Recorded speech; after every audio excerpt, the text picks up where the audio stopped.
আজকে রাতের ডিনারে বেশ জমজমাটি একটা আহার আছে। যেটা প্রথমেই রয়েছে সেটা হচ্ছে চিকেন স্টু আর কষার মাঝামাঝি কিছু একটা, জানি না আমি মা কী বানিয়েছে এটা, কিন্তু খুব সুন্দর করে সাজিয়ে দিয়েছে লঙ্কা টমেটো পার্সলে দিয়ে। আর সাথে আছে ধনেপাতা আর গোলমরিচের পরোটা, তাই তো মা? হ্যাঁ, গোলমরিচ আর ধনেপাতা দিয়ে পরোটা করেছি। আর এখানে হচ্ছে মিষ্টি আছে একটা সুন্দর, শেষ পাতে একটা কানমলা আছে, নামটা কানমলা কিন্তু মিষ্টিটা দেখতে খুব সুন্দর, খেতেও ভালো। ক্ষীর আছে ভেতরে। আচ্ছা, আর খুব সুন্দর গন্ধ বেরোচ্ছে চিকেনটা দিয়ে।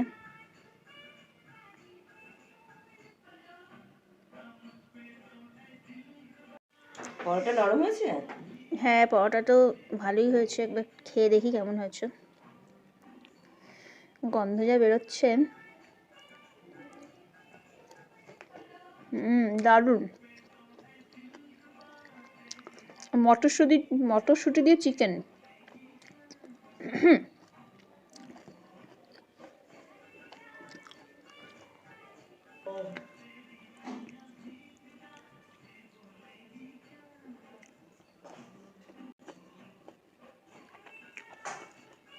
দারুণ।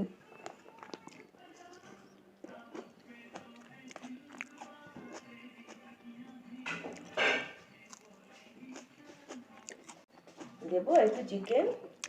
না না, বেশি খাওয়া যাবে তাহলে। ঠিক আছে। শীতের রাতে এরকম চিকেন দারুণ।